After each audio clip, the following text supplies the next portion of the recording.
Good day, everyone. I am Carmina V. Agura, and this is Ivy and Yana. we will be discussing about universal values. So now, let's proceed to our topic, which is universal values. The intended learning outcome. First is identify universal values. Then second, explain why universal values are necessity for human survival. To begin with, I'd like you to read the statement presented in the screen. A value is a universal value if it has the same value or worth for all, or almost all people.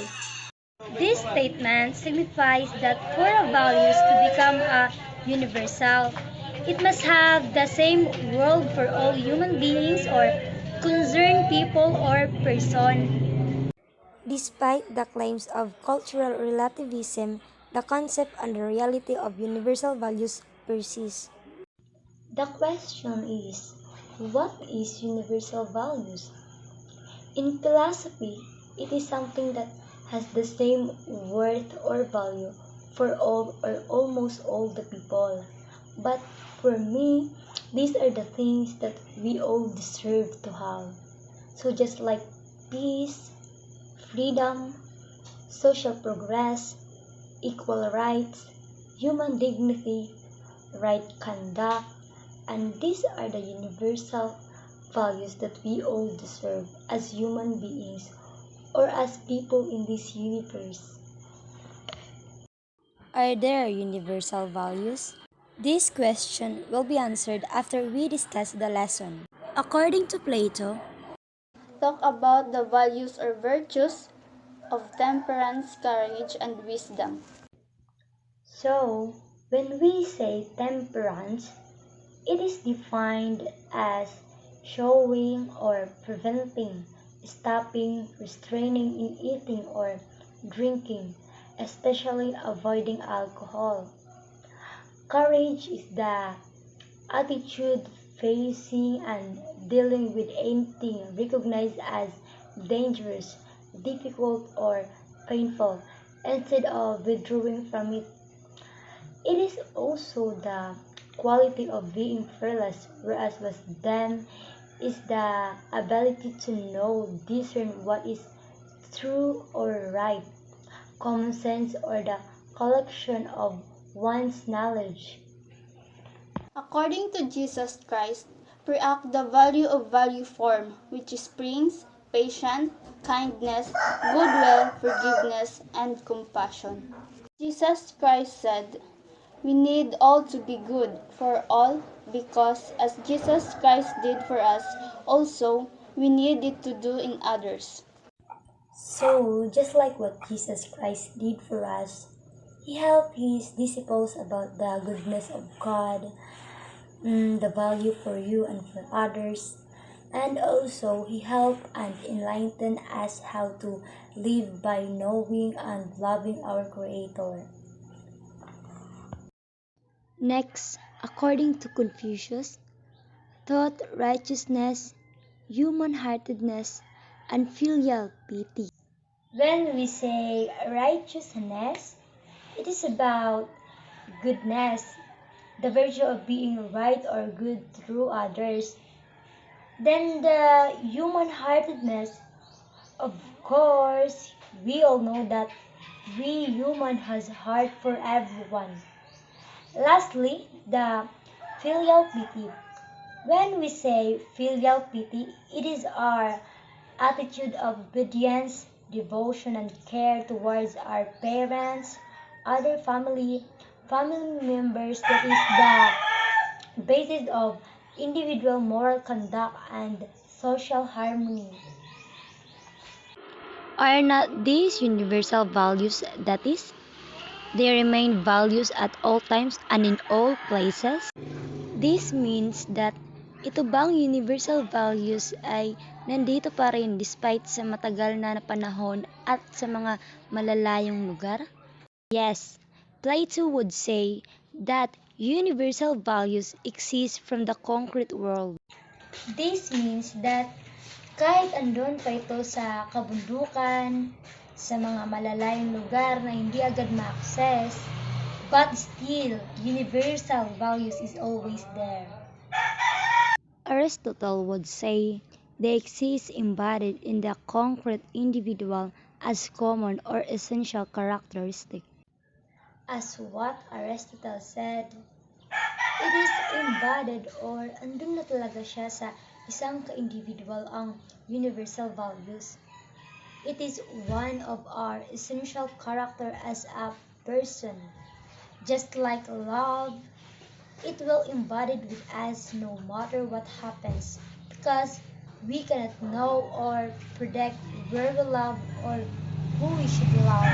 That's why ang love natin sa ating pamilya, sa kapwa natin, special someone, it is exists and embodied in ourselves.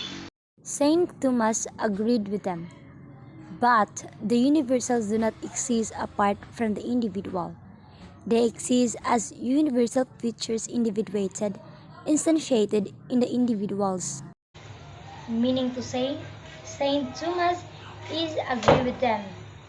Pero na-exist ito sa individual because part ito of our character. Because universal values is instant or nandito na talaga sa atin. Ma-feel natin ito or matutunan.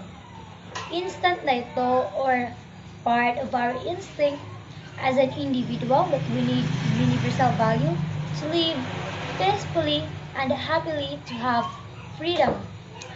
But of course, freedom does not mean absolute because we have our own limitations. In other words, the universal are abstracted common features from individual. We cannot say that it is because that person nakita mo maldita or maldito siya, feeling mo manhid siya, but deep inside, it's because he or she is human.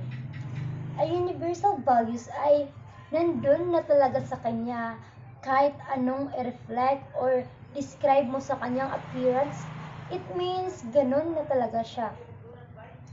Meaning, kung istirekta siya or sa atin as a person, is pagtingin nila sa atin is stricta. But still, we have a kind of heart to show love, affection to other people despite what they say to us. The character of a human person exists in the mind as an idea. Meaning to say, it is part of our character. For instance, you in love to someone. So, usually, natural na talaga na magka-crush ka sa isang tao or what we call that puppy love. And intentionally, the purpose is that crush lang siya, love lang, parang trip, ganoon. Pero, that comes to our mind or exists in our mind na na-crush ka sa kanya, but later or sooner as time goes by, na-develop ka na sa kanya. As a result, magiging love or pag-ibig na. Certainly, your crush is become your ultimate love. Universal values is immaterial and immutable beyond transcendent space and time, spatio-temporal conditions. Universal values is not just a temporary in our world, but also it is always there, even in our heart and mind. Universal values always part of our world. Universal values, according to Van Perswin, they are termed as logical structure, underlying the world and making the world possible. When we say logical structures, it is the way information in a document is organized. Next is moral standard and values. The value of honesty and respect for human life are characteristics individuated in all people who respect, do not harm, injure, or kill human beings. Sometimes as a human, especially our friends that have children, he or she wanted that their children should have respect to everyone. And also, we as an adults should also value and respect human life because universal values are bonded with our life. If you are matured enough, you can to respect people, especially those elders. Values are universalized because they can only be wished to be the values for all. Just like those people now who live in country with no peace, especially Ukraine, Myanmar, they also wishing and praying that the war should end. We are lucky enough to God that here in the Philippines, walang war, hindi stricto, not like in the other country na maraming conflict. Dr. Kent M. Kipp. Empirical findings on the universal values. He came up with a list of fundamental or universal principles that can be found through the world. These are grouped into negative and positive statements as follows. First is, do not harm. Do not do to others what you would not like them to do to you. Meaning, huwag mong gawin sa kapwa mo kung hindi mo din gustong gawin sa iyo. Do not lie, do not steal, do not cheat, do not falsely accuse others, do not physically or verbally abuse others, do not destroy the natural environment upon which all life depends, and those are bounded and imply the Ten Commandments. Do good. Do to others what you would like them to do to you. Meaning, gawin mo sa kapwa mo ang gusto din gawin sa iyo. Be honest and fair. Be faithful to your family and friends. Take care of your family and friends. Be kind to strangers. Protect the natural environment upon which life depends and sum up, universal values are human survival. Universal are the ultimate basis for living together and learning how to live together. Without respect for human life by all, then people will just kill each other. If honesty or truth-telling is not valued by all, there will be endless lack of trust among people. In spite of cultural relativism, these are values that are universal values for human survival. So that's all. That's all our report. Thank you and God bless.